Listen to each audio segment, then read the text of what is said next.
നമസ്കാരം. Raft of ഫുട്ബോളിലേക്ക് അവർക്കും സ്വാഗതം. അടുത്ത തെരഞ്ഞെടുപ്പിൽ CBFന്റെ പ്രസിഡന്റ് സ്ഥാനം കണ്ടുവച്ചിരിക്കുകയാണ് റൊണാൾഡോ ഫെനോമെനോ.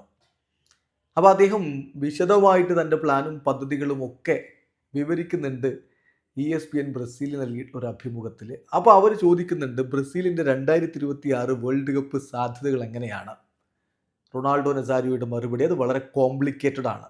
ഇപ്പോൾ ചില പ്ലെയേഴ്സ് യൂറോപ്പിൽ മിന്നിക്കത്തുന്ന നിമിഷങ്ങളുണ്ട്. സ്പെഷ്യൽ മൊമെൻറ്റിലൂടെ അവർ കടന്നു പോകുന്നുണ്ട്. പക്ഷേ അവർ ദേശീയ ടീമിൻ്റെ ജേഴ്സി അണിയുമ്പോൾ നമ്മൾ ചില പ്രോബ്ലംസ് അവരിൽ കാണുന്നു. അവർക്ക് ആ സെയിം ഫുട്ബോൾ, അവരുടെ ക്ലബ് ലെവലിൽ കളിക്കുന്ന സെയിം ഫുട്ബോൾ ഇവിടെ കളിക്കാൻ പറ്റുന്നില്ല.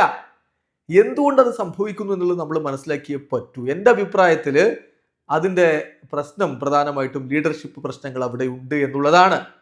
തീർച്ചയായിട്ടും മറ്റു പ്രശ്നങ്ങളും ഉണ്ടാവാം, പക്ഷെ പ്രധാനമായും ലീഡർഷിപ്പ് പ്രശ്നങ്ങൾ അവിടെ ഉണ്ട് എന്ന് ഞാൻ മനസ്സിലാക്കുന്നു എന്നാണ് ഇപ്പോൾ റൊണാൾഡോ നസാരിയോ പറയുന്നത്. അപ്പോൾ 2026 വേൾഡ് കപ്പ് എന്നുള്ളത് അത്ര എളുപ്പമുള്ള കാര്യമല്ല, അത് വളരെ കോംപ്ലിക്കേറ്റഡ് ആയിട്ടുള്ള കാര്യമാണ് എന്ന് തന്നെ ഇപ്പോൾ റൊണാൾഡോ നസാരിയോ പറയുന്നുണ്ട്.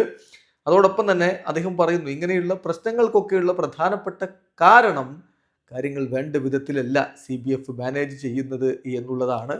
അതോടൊപ്പം കോച്ച് ഡൊറിവാൾ ജൂനിയറുടെ കാര്യത്തിലും അദ്ദേഹത്തിൻ്റെതായിട്ടുള്ള അഭിപ്രായമുണ്ട്. സിസ്റ്റത്തിൻ്റെ പ്രശ്നമാണ്, അതായത് CBF കൊണ്ടുപോകുന്ന സിസ്റ്റത്തിൻ്റെ പ്രശ്നമാണ് ഡൊറിവാൾ ജൂനിയറും അനുഭവിക്കുന്നത്. The coach is another victim of this system.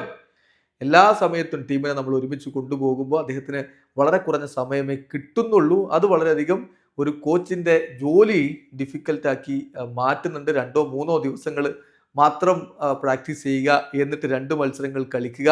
അപ്പോൾ ഇതൊക്കെ വളരെ ബുദ്ധിമുട്ടേറിയിട്ടുള്ള കാര്യമാണ് എന്നുകൂടി ഇപ്പോൾ റൊണാൾഡോ നസാരിയോ ചൂണ്ടിക്കാട്ടുന്നു. വീഡിയോ അവസാനിക്കുന്ന ഫുട്ബോൾ ലോകത്തെ കൂടുതൽ വിശേഷങ്ങളുമായി റാഫ്റ്റ് ഓഫ്